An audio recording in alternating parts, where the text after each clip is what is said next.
سوال یہ ہے کہ قرآن میں جس بھی مقام پر رات اور دن کی تبدیلی کا ذکر ہے اس مقام پر اکثر سورج اور چاند کا بھی ذکر ہوتا ہے، اور پھر عموماً اس طرح کی آیات آتی ہیں کل یجری لاجل مسمی وسخر الشمس والقمر، اور کہا جاتا ہے کل فی فلق یسبحون، جن کو پڑھ کے ایسا لگتا ہے کہ قرآن دن اور رات کے تغیر کی علت سورج کی گردش کو بیان کر رہا ہے، جبکہ حقیقت میں اس کی علت زمین کی اپنے محور کے گرد گھومنا ہے۔ ان آیات کو پڑھ کر کیا یہ کہا جا سکتا ہے کہ قرآن مجید اپنے زمانے کے علم سے متاثر ہو کے یہ بات کر رہا ہے؟ کیونکہ اس وقت تو یہی سمجھا جاتا تھا، لیکن جدید سائنس نے بتایا ہے کہ یہ زمین کی اپنے محور میں گردش ہے جس کی وجہ سے یہ دن اور رات کی تبدیلی ہوتی ہے۔ یہ کتنی دلچسپ بات ہے کہ خود یہ فرما رہے ہیں کہ ایسا لگتا ہے، یعنی یہ کس لفظ سے لگ رہا ہے؟ قرآن مجید میں سائنس نہیں بیان ہوتی، وہ تو ہمارے عمومی مشاہدے کو سامنے رکھ کر استدلال کرتا ہے۔ یعنی قرآن کا استدلال فطری استدلال ہے۔ فطری استدلال کا مطلب کیا ہے کہ ہمارے گرد و پیش میں جو عالم ہے، جو ہمارے تجربے میں آتا ہے، ہمارے مشاہدے میں آتا ہے، اور بغیر کسی سائنسی مدد کے آتا ہے، اس کو بنائے استدلال بنایا جائے، اور انسان کے اندر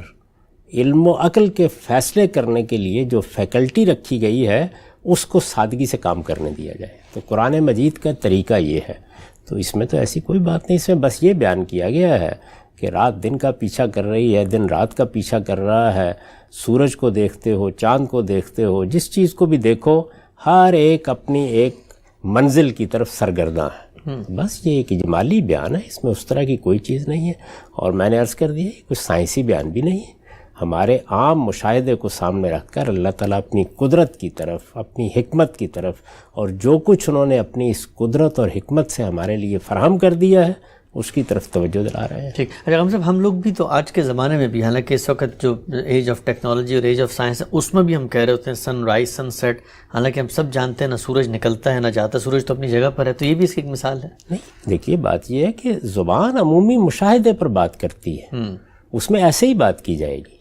یعنی سائنسی انکشافات کے بعد کہ سورج کہیں غروب نہیں ہوتا، کیا ہم نے غروب کا لفظ زبان سے نکال دیا ہے؟ تو یہ ایک بڑی غلطی ہے کہ جب آپ چیزوں کو سائنسی لحاظ سے دریافت کر لیتے ہیں تو آپ یہ خیال کرتے ہیں کہ زبان کو اس کا تابع ہونا چاہیے۔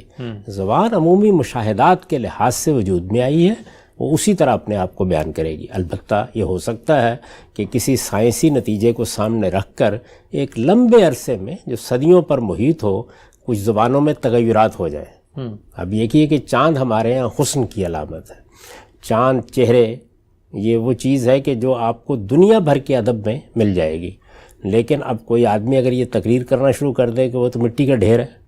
ویسے یہ جیسے ہمارے ہاں ہے، بلکہ ہماری زمین تو بڑی سرسبز، بڑی شاداب، یہاں پر تو آپ کو جگہ جگہ مرغزار نظر آتے ہیں اور پہاڑ نظر آتے ہیں اور یہ سب نظر آتا ہے، وہاں تو چٹیل میدان ہے۔ تو اس وجہ سے اس طرح کی چیزیں جتنی ہیں ان کو ایک طرف رکھنا چاہیے، اور زبان کے جو عام طریقے ہیں انہی میں بات کرنی چاہیے، انہی میں حسن ہوتا ہے۔ ہمارے عمومی مشاہدے پر ہماری زبان کام کرتی ہے، اور قرآن مجید نے بالکل یہی طریقہ اختیار کیا ہے۔ البتہ یہ بالکل صحیح ہے کہ چونکہ وہ اللہ کا کلام ہے تو لہٰذا کسی جگہ کوئی ایسی چیز مشاہدے کے لحاظ سے نہیں آ گئی کہ جو حقیقت کے بالکل خلاف ہو۔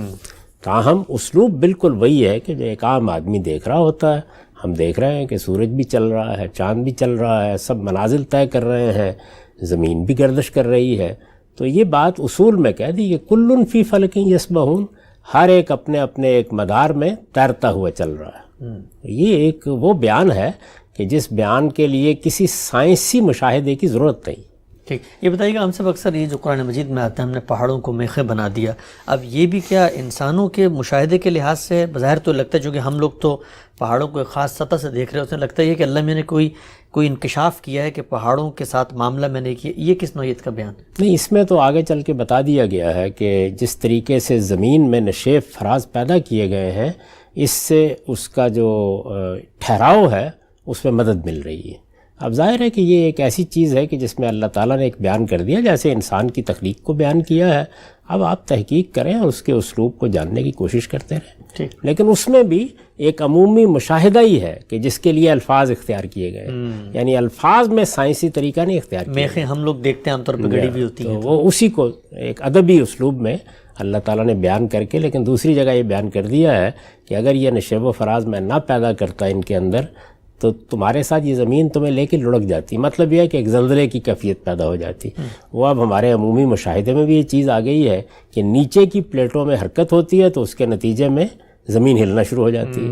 تو اوپر اگر فرض کر لیجئے کہ یہ صورتحال نہ ہوتی تو اس سے کیا تغیرات ہوتے وہ ہم نہیں جانتے، لیکن اللہ تعالیٰ نے بتایا ہے، اس پر مزید کام کرتے رہنا چاہیے۔ ایک اچھا اشارہ مل گیا، بس اس سے زیادہ کچھ نہیں، یہ کوئی سائنس کی کتاب نہیں ہے۔